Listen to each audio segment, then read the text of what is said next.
അപ്പം next section of ചാപ്റ്ററോട് നമ്മൾ പോവുകയാണ്. അതായത് മഹാജനപദാസ്.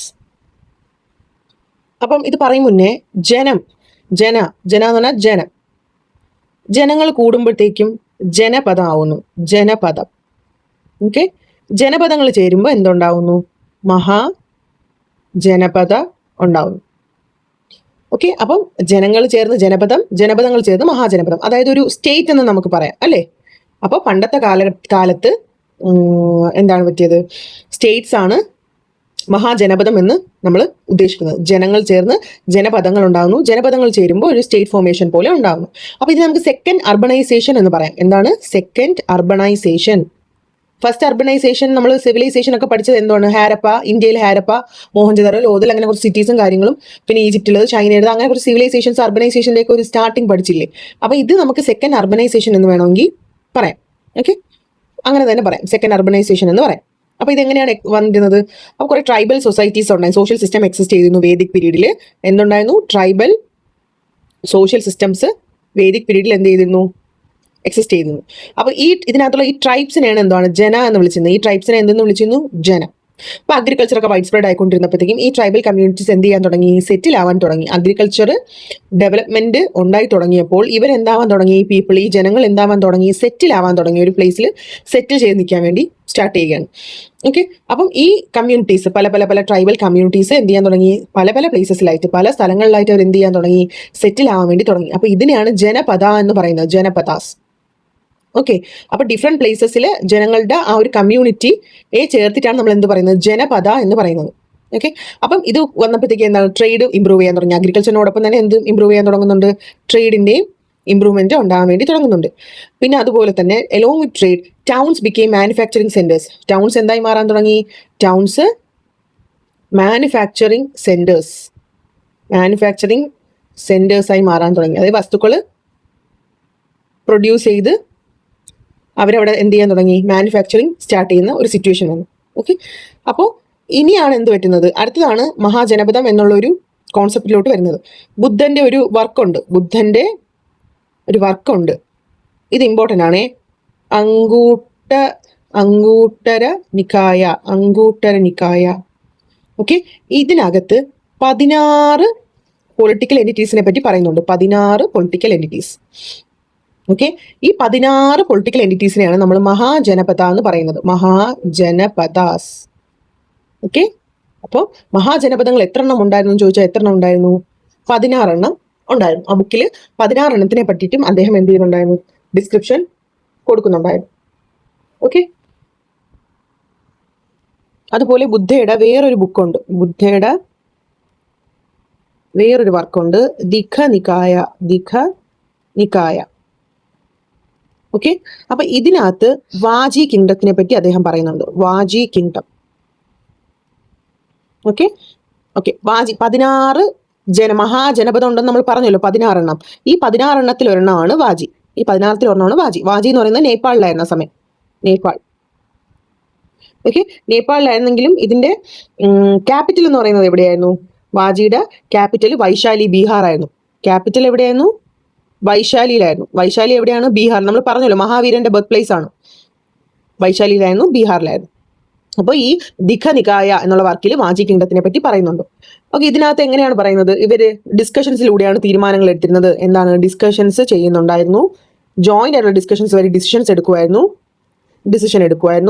പിന്നെ അവർ വർക്ക് ടുഗദർ, അവരെങ്ങനെയാണ്? ഒരുമിച്ചാണ് എന്ത് ചെയ്യുന്നത്? വർക്ക് ചെയ്യുന്നത്. പിന്നെ റെസ്പെക്റ്റീവ് എൽഡേഴ്സിനെ എന്ത് ചെയ്യുന്നുണ്ട്? റെസ്പെക്ട് ചെയ്യുന്നുണ്ട്, സപ്പോർട്ട് ചെയ്യുന്നുണ്ട്, ലിസൺ ചെയ്യുന്നുണ്ട്.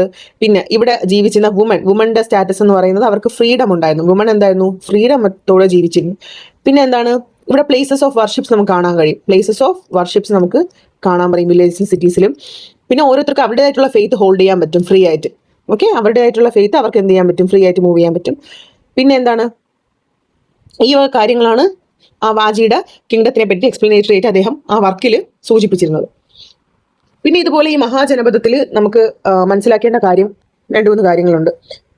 Okay, efficient system of tax collection. അപ്പം ഇവിടെ എന്താണ്? ഒരു ടാക്സ് കളക്ഷൻ സിസ്റ്റം ഉണ്ടായിരുന്നു. ടാക്സ് കളക്ഷൻ ഓക്കെ, ഒരു സ്റ്റേറ്റ് പോലെയല്ലേ ഇപ്പൊ കേരള സ്റ്റേറ്റ് നമ്മൾ എന്ത് പേ ചെയ്യുന്നുണ്ട്? ടാക്സ് പേ ചെയ്യുന്നില്ലേ? അത് കണക്ക് മഹാജനപദത്തിൽ എന്തായിരുന്നു? ടാക്സ് കളക്ഷൻ ഉണ്ടായിരുന്നു. Okay, the word Bali found in Pali text means tax. അപ്പൊ ബാലി എന്നാണ് ടാക്സിന്റെ പേര്. ബാലി എന്നാണ് ടാക്സിന്റെ പേര്. അടുത്ത വേറൊരു ടാക്സും കൂടെ ഉണ്ടായിരുന്നു, ഭാഗ. അപ്പൊ ഇത് മറന്നു പോകരുത്. അപ്പൊ ഇതൊക്കെ പാലി ലാംഗ്വേജ് ആണ്. പാലി ലാംഗ്വേജ് ഓൾറെഡി നമ്മൾ ബുദ്ധിസം പഠിച്ചപ്പോൾ പഠിച്ചിട്ടുണ്ടായിരുന്നു. പീപ്പിളുമായിട്ട് കമ്മ്യൂണിക്കേറ്റ് ചെയ്യുന്ന ഏത് ലാംഗ്വേജിലാണ്? പാലി. മഹാവീരനാണെങ്കിലോ പ്രാകൃത് ലാംഗ്വേജ്. അപ്പം തിരിഞ്ഞു വരുന്നത് പാലി എന്ന് പറഞ്ഞ ലാംഗ്വേജ് ആണ്, ബാലി എന്ന് പറഞ്ഞ ടൈപ്പ് ഓഫ് ടാക്സ് ആണ്, ഭാഗ വേറെ ടൈപ്പ് ഓഫ് എന്താണ്? ടാക്സ് തന്നെയാണ്. പിന്നെ ഈ ടാക്സിൽ കൂടുതലായിട്ട് അവർ എങ്ങനെയാണ് ടാക്സ് പേയ്മെന്റ് നടത്തിയിരുന്നത്? അപ്പോൾ അവർ കാറ്റിൽ ആൻഡ് ഗ്രെയിൻസ്, കാറ്റിലും ഗ്രെയിൻസുമായിട്ടാണ് ടാക്സ് ആയിട്ട് കൊടുത്തിരുന്നത്. എന്തൊക്കെയാണ്? കാറ്റിലും ഗ്രെയിൻസും. അപ്പോൾ അങ്ങനെ മനസ്സിലാക്കുക. പിന്നെ ഫോറസ്റ്റിൽ ജീവിക്കുന്ന ആൾക്കാർ എങ്ങനെയാണ് ടാക്സ് അടച്ചുന്നത്? ഫോറസ്റ്റിൽ ജീവിക്കുന്ന ആൾക്കാർ എന്താണ്? ഫോറസ്റ്റിൽ നിന്ന് കിട്ടുന്ന ഫ്രൂട്ട്സോ വെജിറ്റബിൾസോ വുഡോ അങ്ങനെയൊക്കെ ഫോറസ്റ്റായിട്ടുള്ള പ്രൊഡ്യൂസ് സംഭവങ്ങളാണ് ടാക്സ് ആയിട്ട് അടച്ചിരുന്നത്. ഓക്കെ, ആർട്ടിസൻസ് എങ്ങനെയാണ് ടാക്സ് പേ ചെയ്യുന്നത്? ആർട്ടിസൻസ് കിങ്ങിന് വേണ്ടി വർക്ക് ഫോർ കിങ്. ഫിക്സഡ് ഡേയ്സിൽ എന്ത് ചെയ്യും? കിങ്ങിന് വേണ്ടി അവരെന്ത് ചെയ്യും? വർക്ക് ചെയ്യും. ഓക്കെ, അപ്പോൾ ഇത്രയും കാര്യങ്ങൾ ഓർത്ത് വെക്കണം. അടുത്ത വേറൊരു വർക്കിൻ്റെ പേരാണ് സതപഥ ബ്രാഹ്മണ. ഓക്കെ, സതപഥ ബ്രാഹ്മണ എന്ന് പറഞ്ഞ വർക്കാണ് ഇത്. ഇത് എന്താണ് ഉദ്ദേശിക്കുന്നത്? It mentions senani, purohita and gramani who assisted the king. അപ്പോൾ കിങ്ങിനെ അസിസ്റ്റ് ചെയ്ത ആൾക്കാരുടെ പേരുകളാണ്. ഏതൊക്കെയാണ്? സേനാനി, പുരോഹിത, ഗ്രാമണി. അപ്പോൾ ഇത്രയും ആൾക്കാരുടെ ഡീറ്റെയിൽസ് ആണ് അതിനകത്ത്. അടുത്ത പഠിക്കാൻ പോകുന്നത് മഗധ. ഓക്കെ, അപ്പം മഗധ നമ്മൾ 16 മഹാജനപദം ഉണ്ടെന്ന് പഠിച്ചു. എത്ര മഹാജനപദം ഉണ്ടെന്നാണ് പഠിച്ചത്? 16 അതിൽ ഒരെണ്ണം ഓൾറെഡി ലാസ്റ്റ് വീഡിയോയിൽ പറഞ്ഞു, വാജി. അതെവിടെയാണ്? നേപ്പാളിലാണ്. അതിനെപ്പറ്റി ഞാൻ പറഞ്ഞു.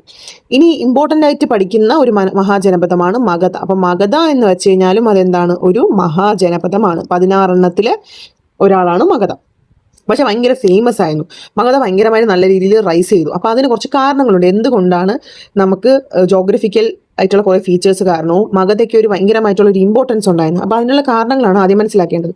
ഒന്നാമത്തെ കാര്യം, വളരെ ഫെർട്ടൈൽ ആയിട്ടുള്ള റീജിയൻ ആയിരുന്നു മഗധ. എങ്ങനെയായിരുന്നു ആ റീജിയൻ? വളരെ ഫെർട്ടൈൽ ആയിരുന്നു. ഓക്കെ, അപ്പം ഇത് സൗത്ത് ബീഹാറിലാണ് മഗധ വരുന്നത്.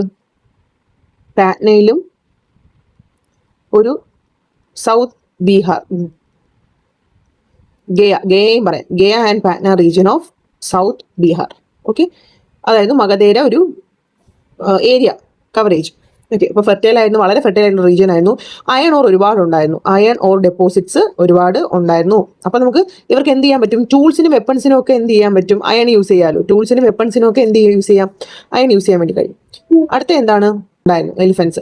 അപ്പോൾ എലിഫൻസിന് എന്തിന് യൂസ് ചെയ്യാം? വാർസിന് അവർക്ക് എന്ത് ചെയ്യാൻ പറ്റും? യൂസ് ചെയ്യാൻ പറ്റും. സോ ബാറ്റിലൊക്കെ പെട്ടെന്ന് അവർക്ക് വിക്ടറി കിട്ടും. അപ്പോൾ മഗധയുടെ ഫോറസ്റ്റുകളിൽ എന്തുണ്ടായിരുന്നു? എലിഫൻസ് ഉണ്ടായിരുന്നു. അപ്പോൾ വാർസിന് യൂസ് ചെയ്യാൻ പറ്റുന്നു, ബാറ്റിലിന് പെട്ടെന്ന് വിക്ടറി ഉണ്ടാക്കാൻ കഴിയുന്നു. പിന്നെ പറയേണ്ടത് ഗംഗ. ഓക്കെ, ഗംഗയും ഉണ്ട്, ഗംഗയുടെ ട്രിബ്യൂട്ടറീസും ഉണ്ട്. അപ്പം ഇത് കാരണം ഗുഡ്സിന്റെ ട്രാൻസ്പോർട്ടേഷൻ ഒക്കെ ഈസി ആയിരുന്നു. എന്തായി നടന്നു? ഈസി ആയിട്ട് നടന്നു. അപ്പോൾ ഈ കാര്യങ്ങൾ കൊണ്ട് നമുക്ക് മഗധ വളരെ ഇമ്പോർട്ടൻ്റ് ആയിട്ടുള്ള 16 വളരെ ഇമ്പോർട്ടൻ്റ് ആയിട്ടുള്ള ഒരു മഹാജനപദയായിരുന്നു. ഓക്കെ, ഇനി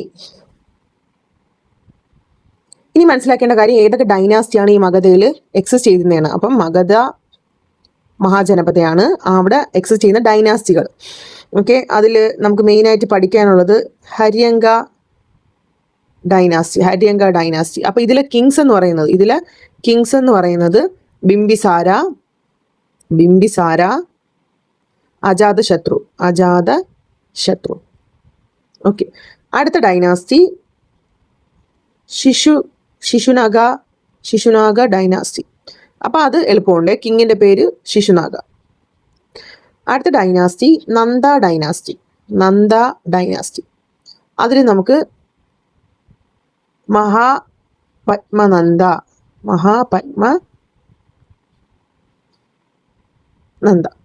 ഓക്കെ, പിന്നെ നമുക്കൊരു രാജാവിനെയും കൂടെ പഠിക്കാനുണ്ട്, ധനനന്ദ. ഓക്കെ, ഇത്രയും കാര്യം മനസ്സിലാക്കുക. ഇനി വളരെ ഇമ്പോർട്ടൻ്റ് ആയിട്ടുള്ള ഒരു പോയിന്റ് ആണ്, അപ്പോൾ മഗധയിൽ ഉള്ള മെയിൻ ആയിട്ടുള്ള ഡൈനാസ്റ്റീസ് പറഞ്ഞു. ഓക്കെ, അപ്പോൾ ലാസ്റ്റത്തെ ഈ നന്ദ ഡൈനാസ്റ്റി എത്തിയപ്പോഴത്തേക്കും ഇവിടെ ഒരു വാർ നടന്നിട്ടുണ്ടായിരുന്നു. എന്തുവാണ് ഒരു വാർ നടന്നിട്ടുണ്ടായത്? അതായത് 321 BC ഒരു വാർ നടക്കുകയാണ്. Magadha was ruled by various dynasties. അപ്പോൾ ഈ വാറിൽ എന്ത് പറ്റുവാണ്? ധനനന്ദയെ ആര് ഡിഫീറ്റ് ചെയ്യും? Dhanananda defeated by Chandragupta Maurya. Very important. ആരാണ്? ചന്ദ്രഗുപ്ത മൗര്യൻ വന്നിട്ട് ആരെയാണ് ഡിഫീറ്റ് ചെയ്യുന്നത്? നന്ദ ഡൈനാസ്റ്റിയിലുള്ള ധനനന്ദനെ എന്ത് ചെയ്യുകയാണ്? ഡിഫീറ്റ് ചെയ്യുകയാണ്. Okay, 321 BC. അങ്ങനെയാണ് ഇവിടെ മൗര്യ കിങ്ഡം എമർജ് ചെയ്യുകയാണ്. മഗധയിൽ മൗര്യ കിങ്ഡം എന്ത് ചെയ്യുകയാണ്? എമർജ് ചെയ്യുകയായിരുന്നു. അപ്പോൾ അതുവരെ ഇങ്ങനെ ഓരോ ഡൈനാസ്റ്റീസ് ഇങ്ങനെ ഭരിച്ചുകൊണ്ടിരിക്കുകയായിരുന്നു. പിന്നെ ഇവിടെയാണ് മൗര്യ കിങ്ഡത്തിന്റെ ഒരു എമർജൻസ് ആയിരുന്നു. ഈ ചന്ദ്രഗുപ്ത മൗര്യന്റെ എല്ലാ കാര്യങ്ങളും അസിസ്റ്റ് ചെയ്തിരുന്ന ആളാണ് ചാണക്യൻ. CC ഓർത്ത് വയ്ക്കുക, ചാണക്യ. അപ്പോൾ ഇത്രയും കാര്യങ്ങളാണ് മഗധയെ പറ്റി മെയിൻ ആയിട്ട് പറയാനുള്ളത്. ഇനി എന്താണ്, ഏത് ടോപ്പിക്കിനെ പറ്റിയാണ് പഠിക്കാൻ? മൗര്യ വന്നല്ലോ, മൗര്യ കിങ്ഡം അവിടെ എസ്റ്റാബ്ലിഷ് ആയി ഇപ്പോൾ മഗധയിൽ. അപ്പം അതിനെ പറ്റിയിട്ടാണ് ഇനി കൂടുതലും പഠിക്കാൻ വേണ്ടിയിട്ട്. അപ്പോൾ ഈ മൗര്യ അവിടെ എസ്റ്റാബ്ലിഷ് ചെയ്തു അല്ലേ? മൗര്യ കിങ്ഡം അവിടെ എന്തായി? എസ്റ്റാബ്ലിഷ് ആയി. അപ്പോൾ ഈ മൗര്യൻസിന്റെ ക്യാപിറ്റൽ എന്ന് പറയുന്നത്, മൗര്യയുടെ ക്യാപിറ്റൽ എവിടെയാണ്? പാടലിപുത്ര.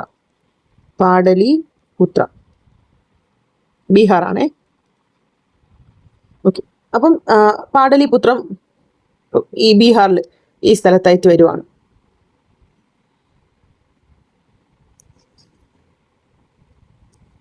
ഓക്കെ, അപ്പോൾ ഇത് പാടലിപുത്ര ആണ് ക്യാപിറ്റൽ, പാടലിപുത്ര മൗര്യ കിങ്ഡത്തിന്റെ. ഓക്കെ, അപ്പോൾ ഇവരുടെ 4 പ്രൊവിൻസസ് ഇനി പഠിക്കണം.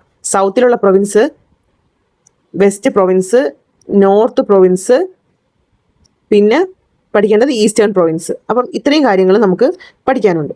ഓക്കെ, അപ്പോൾ അതിൽ ആദ്യം സൗത്ത് നോക്കാം. സൗത്ത് പ്രൊവിൻസ് ഏതാണ്?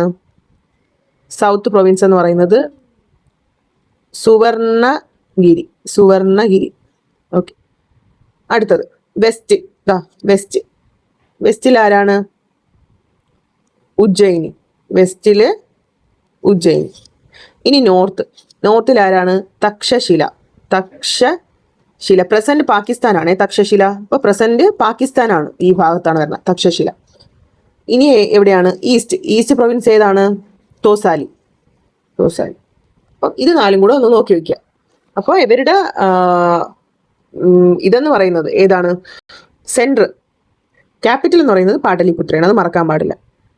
അപ്പോൾ ട്രേഡ് കണ്ടക്ട് ചെയ്യുന്ന ഇതിൽ നമുക്ക് ഈ 4 കാര്യങ്ങളും കണക്ട് ചെയ്ത് പഠിച്ചോണം. എന്താണ്? സുവർണഗിരി ഉണ്ട്, ഉജ്ജയിനി ഉണ്ട്, പിന്നെ പാടലിപുത്രയുണ്ട്, തക്ഷശില നമുക്കറിയാം, പിന്നെ ബ്രോച്ചും തമ്രലിപ്തിയും ഉണ്ട്.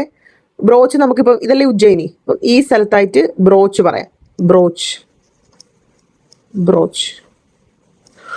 ഓക്കെ, പിന്നെ അടുത്ത ഏതാണ്? തമ്രലിപ്തി. അപ്പോൾ പാടലിപുത്രയുടെ താഴെയായിട്ട് വരും. ഓക്കെ, തമ്രലിപ്തി. അപ്പോൾ ഇത് ട്രേഡ് സെൻറ്റേഴ്സ് ആണ്. കണക്ഷൻ ഏതൊക്കെയാണ്? സുവർണഗിരി, ഉജ്ജയിനി, തമ്രലിപ്തി, പാടലിപുത്രം, ബ്രോച്ച്, തക്ഷശില. ഇത് ഇത്രയും. ഓക്കെ, മറ്റേ 4 പറഞ്ഞത് ഏതാണ്? പ്രൊവിൻസ് ആണ്. 4 ഏതാണ് പറഞ്ഞത്? Province. South, north, east, west. ഇത് 6 എന്താണ്? ട്രേഡ് കണക്ഷൻ ആണ്. ട്രേഡ് കണ്ടക്ട് ചെയ്യുന്ന ഏരിയാസാണ് ട്രേഡ് കണ്ടക്ഷൻ. ഓക്കെ, അപ്പോൾ അത്രയും ഇമ്പോർട്ടൻ്റ് ആയിട്ടുള്ള കാര്യമാണ്. ഇനി ഇതിൽ മനസ്സിലാക്കേണ്ട കാര്യം, ഈ സിറ്റിയുടെ പ്രത്യേകതകളെ പറ്റിയിട്ട് മെഗസ്തനിസ്, ഓക്കെ, ഗ്രീക്ക് എൻവോയ്